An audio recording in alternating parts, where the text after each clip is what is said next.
डरावना पुतला। ये कहानी एक पुतले की है जो उन्हें रास्ते में दिखाई देता है, उसके बाद वह हर जगह उन्हें नजर आता है। अभी तक उसकी पत्नी घर पर नहीं आई थी। वह इंतजार कर रहा था। उसे लग रहा था कि शायद आज उसे देर हो गई है। उसने मोबाइल से बात करने की कोशिश की थी मगर अभी उसने फोन नहीं उठाया था। शायद वह ड्राइविंग कर रही थी, इसलिए अभी वह इंतजार कर रहा था, मगर चिंता उसे बहुत लगी हुई थी। उसने फिर फोन किया। इस बार पत्नी ने फोन को उठाया और कहा कि अभी मैं रास्ते में हूँ, अभी मुझे 15 मिनट और लग जाएंगे। वो सोचने लगा कि ठीक है, अभी समस्या है, इसलिए खाने के लिए कुछ बना लिया जाए। रात के अभी 10 बज चुके थे। भूख भी लग रही थी, मगर जब घड़ी की ओर देखा तो 20 मिनट हो चुके थे, लेकिन अभी कार नहीं आई थी। तभी कार आ जाती है। उसे लगता है कि उसकी पत्नी आ गई है। वो दरवाजा खोलता है और सामने उसकी पत्नी होती है। वो अंदर आती है और पूछती है कि लगता है आज खाना तुमने बना लिया है। पति भी कहता है कि आज तुम्हें देर हो गई थी, इसलिए सोचा कि कुछ बना भी लिया जाए, इसलिए बना लिया था। तुम जल्दी आ जाओ, फिर साथ में खाना खाते हैं। कुछ देर बाद वह आती है।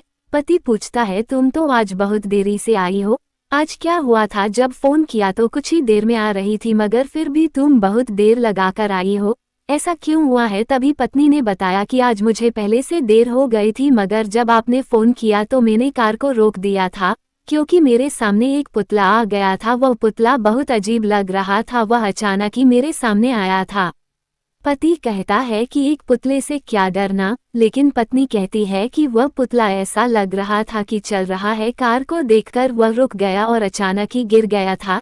जब पास जाकर देखा तो वह कपड़ों से बना हुआ पुतला नजर आ रहा था। देखने पर बहुत खराब लग रहा था। उसे देखकर बहुत डर लगता है। मैं तो वहां से जल्दी ही निकल आई। पता नहीं लोग सड़क पर क्या डाल जाते हैं, उन्हें सोचना चाहिए कि सड़क पर ऐसी चीजें नहीं छोड़नी चाहिए। खैर, अब तुम खाना खाओ, इन सब बातों को रहने दो। रात बहुत हो चुकी है। दोनों ने खाना खाया और सोने जाने लगे। कुछ देर बाद पत्नी को वही पुतला सपने में नजर आता है। सपने में देखकर वो उठ जाती है। उसे बहुत ज्यादा डर भी लगता है। जब वो पति की ओर देखती है तो वह सो रहे होते हैं। वो पानी पीने के लिए नीचे जाती है, क्योंकि उनका किचन नीचे है, वो ऊपर सोते हैं। जब वो पानी के लिए अपना फ्रिज खोलती है तो उसे वही पुतला नजर आता है। उसे देखकर वह डर जाती है और ऊपर की ओर भागती है। वो अपने पति को जगाती है और कहती है कि पुतला हमारे फ्रिज में है। पति यही कहता है कि यह ज्यादा सोचने की वजह से हो रहा है। पहली बात यह है कि वह अंदर नहीं आ सकता है, दूसरी बात यह है कि एक पुतला चल भी नहीं सकता है, वो हमारे फ्रिज में कैसे हो सकता है? तुम भी बेकार की बात करती हो। वो नीचे आते हैं और फ्रिज खोलते हैं, मगर वहां पर कुछ नहीं होता है। अब पत्नी भी यही सोचती है कि शायद ऐसा ज्यादा सोचने की वजह से हो रहा है। वो दोनों सोने चले जाते हैं। कुछ देर बाद दरवाजा पर आवाज होती है। ये रात का समय था, शायद 1 बजा होगा। पत्नी की आंखें खुलती है। वह सोचती है कि मुझे ही चलकर देखना चाहिए कि कौन रात को आया होगा। वह दरवाजे पर जाती है, मगर वह ये भी सोचती है कि कहीं वह पुतला तो नहीं है, मगर ये तो उसका वहम हो सकता है। वह सभी बातों को सोचते हुए दरवाजा खोलती है और दरवाजे पर वही पुतला खड़ा होता है। इस बार उसका वहम नहीं था। वह जोर से अपने पति को आवाज लगाती है।